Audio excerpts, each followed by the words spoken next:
Anda masih di Ayu Sore bersama saya, Bremana Tenaya, pemirsa. Binus School Serpong merespon serius terkait dengan perundungan dan kekerasan yang terjadi di lingkungan sekolah. Melalui keterangan tertulis, Binus School menerapkan zero tolerance policy dan mengecam segala bentuk kekerasan, baik di dalam maupun luar sekolah. Pihak sekolah juga telah melakukan investigasi secara intensif. Hasilnya, seluruh siswa yang terbukti melakukan tindakan kekerasan dikeluarkan dari sekolah. Sedangkan siswa yang diketahui menyaksikan kejadian namun tidak melakukan tindakan pertolongan ataupun pencegahan juga ikut mendapat sanksi disiplin keras.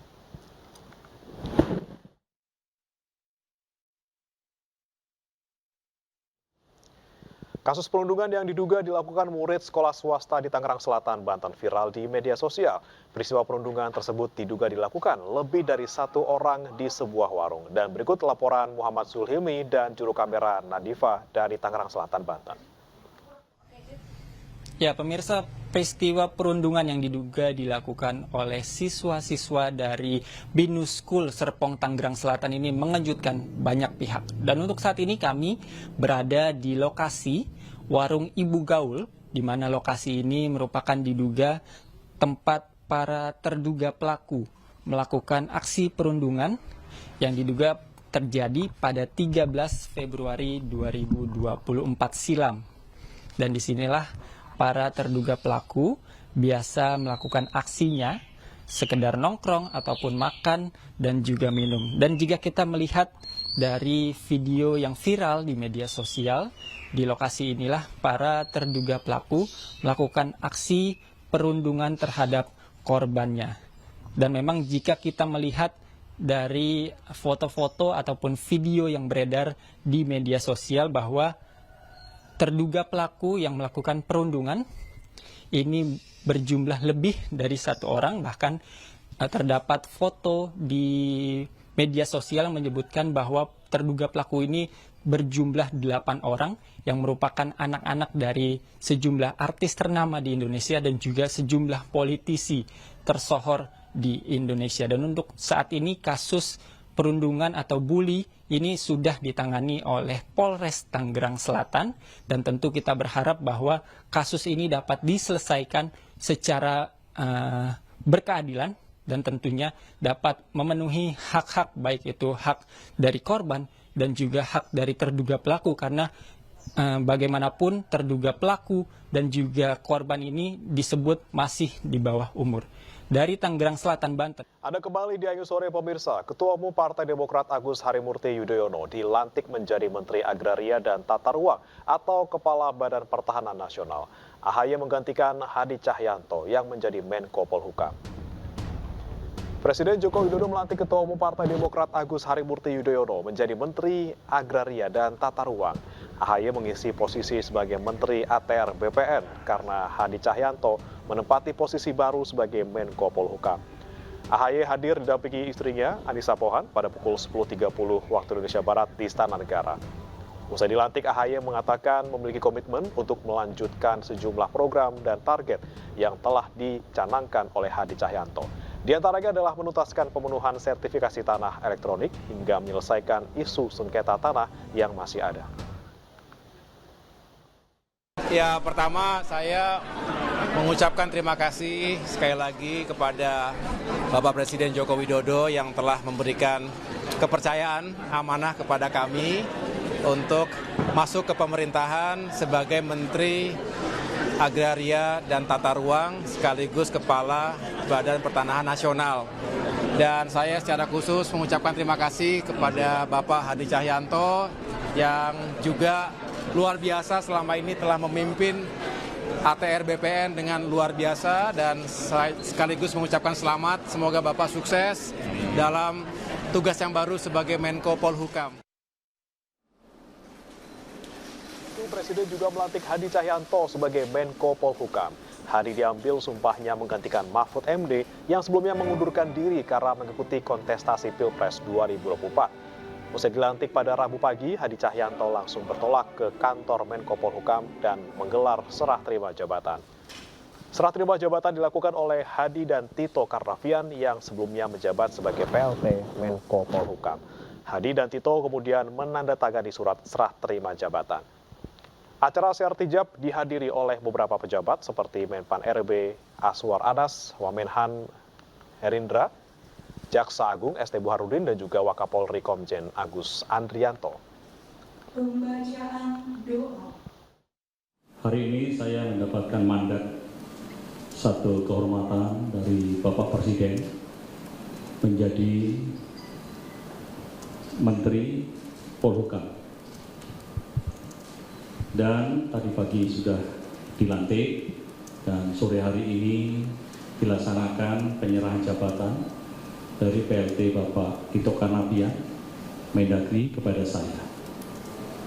Apa yang sudah disampaikan tadi, Pak Tito selama menjadi PLT telah melaksanakan tugas-tugas mulai dari persiapan, pelaksanaan sampai puncak pemilu tanggal 14 Februari tahun 2024 dengan segala upaya permasalahan di lapangan bisa dilaksanakan dengan baik. Dan sampai dengan saat ini situasinya sangat. Beredarnya susunan Kabinet Prabowo Gibran di media sosial dibantah langsung oleh Wakil Ketua Tim Kampanye Nasional Ahmad Muzani. TKN memastikan bahwa susunan kabinet yang beredar dipastikan hoax.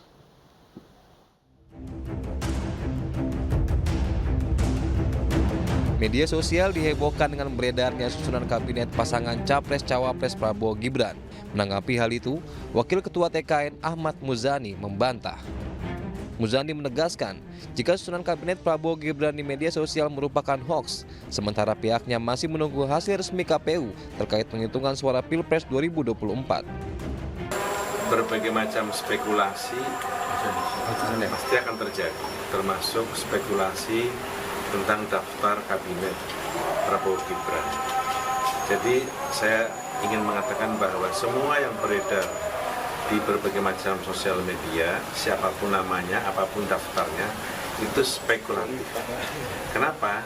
Karena Pak Prabowo dan Mas Gibran masih menunggu keputusan real count dari Komisi Pemilihan Umum yang merupakan lembaga yang memiliki kewenangan untuk menetapkan calon presiden dan wakil presiden untuk menjadi pemenang pemilu.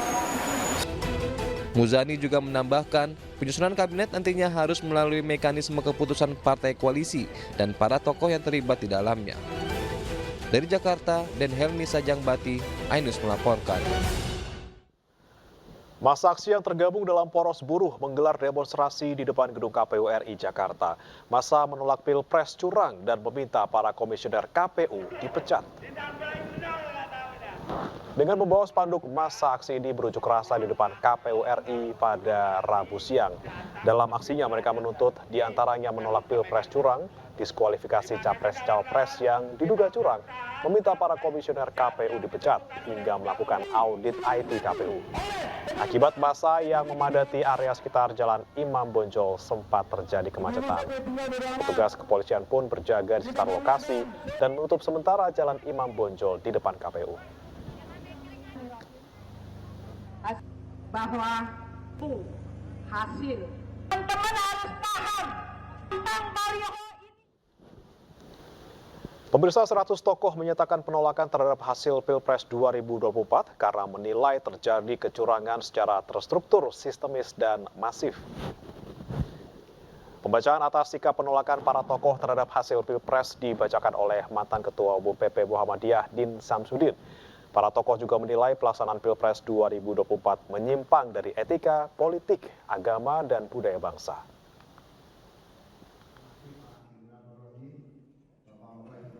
Kami dengan penuh keyakinan dan kesadaran menilai bahwa Pilpres 2024 curang secara sistematis, secara terstruktur, sistematis, dan masif, bahkan disengaja. Maka oleh karena itu, tolong diperhatikan posisi kali ini, mendesak dilakukannya audit forensik terhadap IT KPU. Ini sudah pikiran banyak orang juga.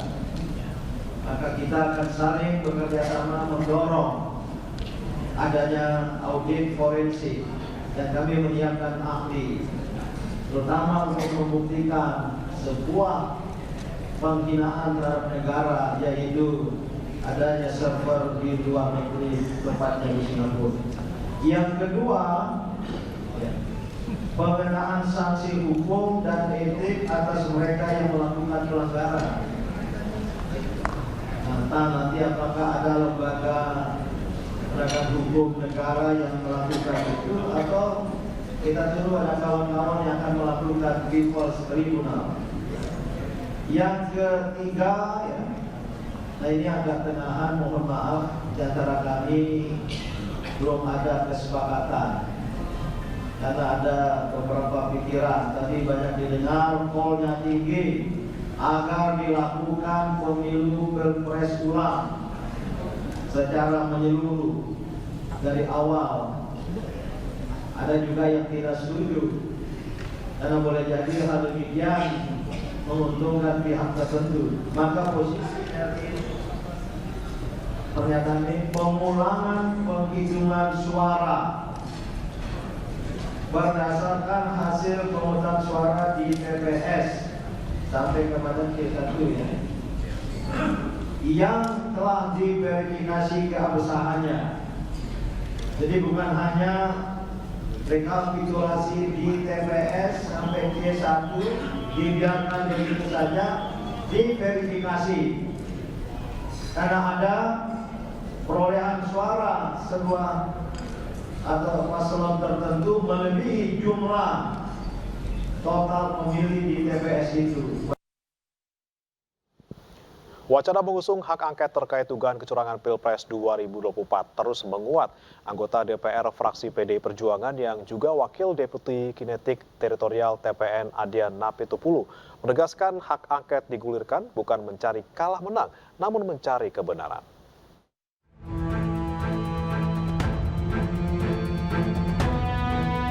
Capres nomor urut 3 Ganjar Pranowo mendorong partai pengusungnya menggulirkan hak angket di DPR terkait dugaan kecurangan Pilpres 2024.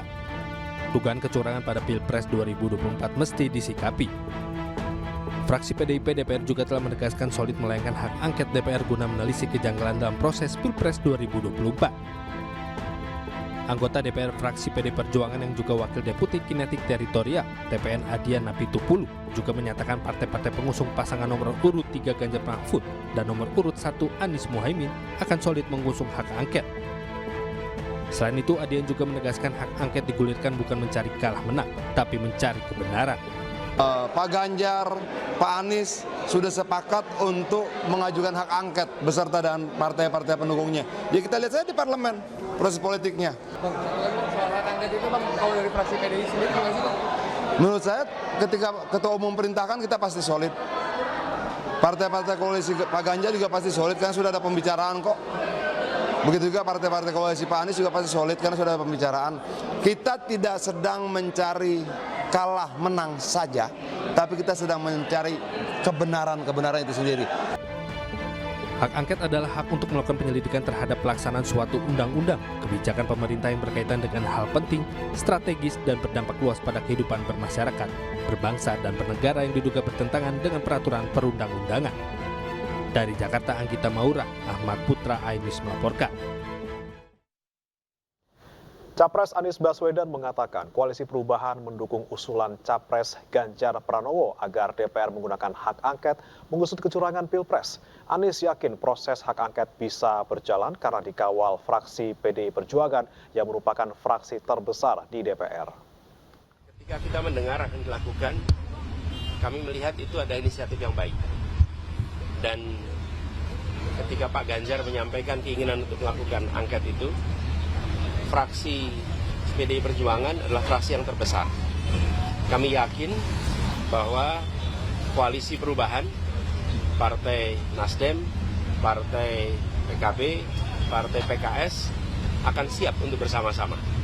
Jadi siap, saya memandang dengan adanya inisiatif angket, proses di DPR bisa berjalan.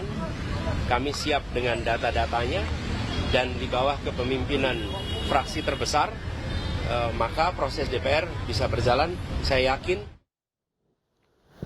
Serangan udara menghantam permukiman penduduk di Deir al-Balah, pusat kota Gaza. Anyu Sore segera kembali.